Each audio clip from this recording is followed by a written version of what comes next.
नमस्कार बच्चों, आज हम आरंभ करते हैं कक्षा 7वीं बाल महाभारत कथा लेसन 9 लाख का घर। कौरवों ने जो चाल चल करके पांडवों को मारने के लिए लाख का घर बनाया था, पुरोचन से बनवाया था, उसके बारे में देखिए। इस पाठ में लेक्चर है 1। भीमसेन का शरीर बल और अर्जुन की युद्ध कुशलता को देखकर दुर्योधन की जलन दिन पर दिन बढ़ती ही जा रही थी। वह ऐसे उपाय सोचने लगा था जिससे पांडवों का नाश हो जाए। इस कुमंत्रणा में उसका मामा शकुनी और कर्ण भी उसके सलाहकार थे। बूढ़े धृतराष्ट्र बुद्धिमान थे। अपने भतीजों से उनको स्नेह भी काफ़ी था, परंतु अपने पुत्रों से भी उनको बहुत अधिक मोह था। दृढ़ निश्चय की उनमें कमी थी, पर किसी बात पर वह स्थिर भी नहीं रह सकते थे। अपने बेटे पर अंकुश रखने की शक्ति उनमें नहीं थी। इस कारण यह जानते हुए भी कि दुर्योधन गलत रास्ते पर चल रहा है, उन्होंने उसका ही साथ दिया। इधर पांडवों की लोकप्रियता दिन प्रतिदिन बढ़ती जा रही थी।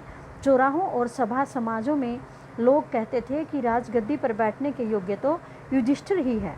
वे कहते थे कि धृतराष्ट्र तो जन्म से अंधे थे, इस कारण उनके छोटे भाई पांडु ही सिंहासन पर बिठाए गए थे। उनकी अकाल मृत्यु हो जाने के बाद पांडवों के बालक होने के कारण कुछ समय के लिए धृतराष्ट्र ने राजकाज संभाला था। अब युधिष्ठिर बड़े हो गए हैं, तो आगे धृतराष्ट्र को राज्य अपने अधीन रखने का क्या अधिकार है। पिता में भीष्म का तो कर्तव्य यह है कि धृतराष्ट्र से राज्य का भार लेकर युधिष्ठिर को दे दे। युधिष्ठिर ही सारी प्रजा के साथ न्यायपूर्वक व्यवहार कर सकेंगे। जो जो पांडवों की लोकप्रियता दिखाई देती थी, ईर्ष्या से वह और अधिक कुढ़ने लगता था। कौन? दुर्योधन। एक दिन धृतराष्ट्र को अकेले में पाकर दुर्योधन ने कहा, पिताजी, पूर्ववासी तरह तरह की बातें कर रहे हैं। पूर्ववासी यानी नगर के लोग। जन्म से दिखाई न देने के कारण आप बड़े होते हुए भी राज्य से वंचित ही रहे। राज सत्ता आपके छोटे भाई के हाथ में चली गई। अब यदि युधिष्ठिर को राजा बना दिया गया तो फिर पीढ़ियों तक हम राज्य की आशा नहीं कर सकेंगे। पिताजी, हमसे तो यह अपमान नहीं सहा जाएगा।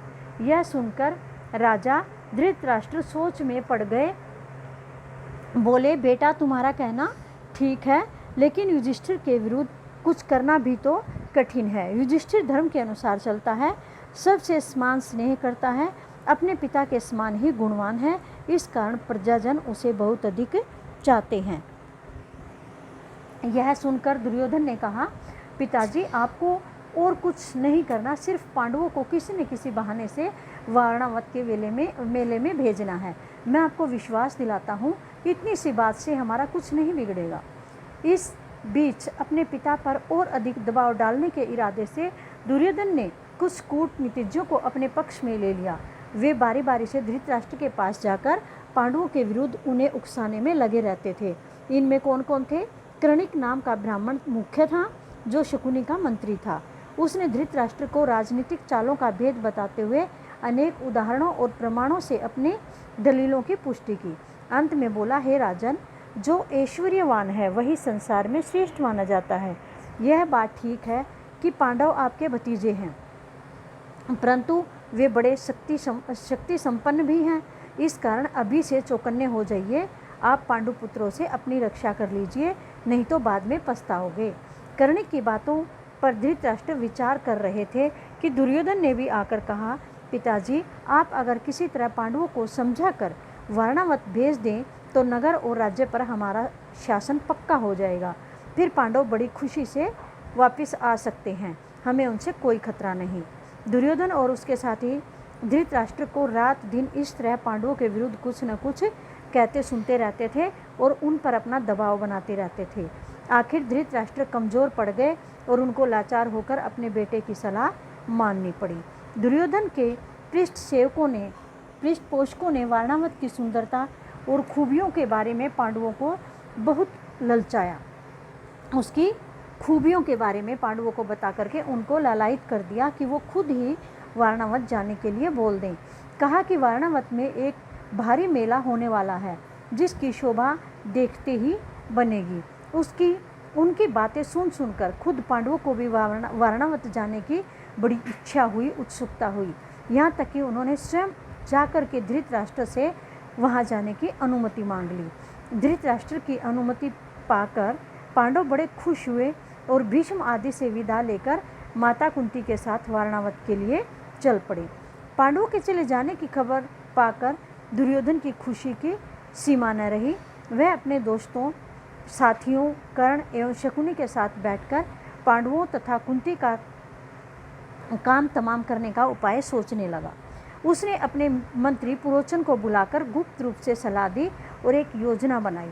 क्या बनाई कि पुरोचन ने सारा काम पूर्ण सफलता के साथ पूरा करने का वचन दिया और तुरंत वारणावत के लिए रवाना हो गया। क्या योजना बनाई थी कि जाकर के लाख का घर बना दे। एक शीघ्रगामी रथ पर बैठकर पुरोचन पांडवों से बहुत पहले वारणावत जा पहुंचा। शीघ्रगामी रथ पर बैठकर जो पुरोचन था वो पांडवों से भी पहले वारणावत में पहुंच गया। वहां जाकर उसने पांडवों के ठहरने के लिए सन, घी, मोम, तेल, लाख, चर्बी आदि जल्दी आग पकड़ने वाली चीज़ों को मिट्टी में मिलाकर एक सुंदर भवन बनवाया। ये सारी चीज़ें मिलाई मिट्टी में और उनसे एक भवन तैयार किया गया जो जल्दी आग पकड़ने वाला था। इस बीच अगर पांडव वहाँ जल्दी पहुँच गए तो कुछ समय उनके ठहरने के लिए एक और जगह प्रबंध पुरोचन ने कर दिया था।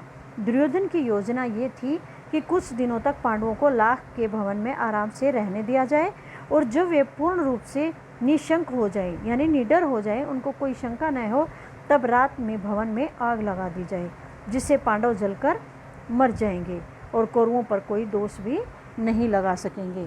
अब इस पाठ में से जितने भी इंटरनल क्वेश्चन निकले आपसे वो आपने निकालने हैं, पाठ को पढ़ना है और क्वेश्चन आंसर लर्न करने हैं।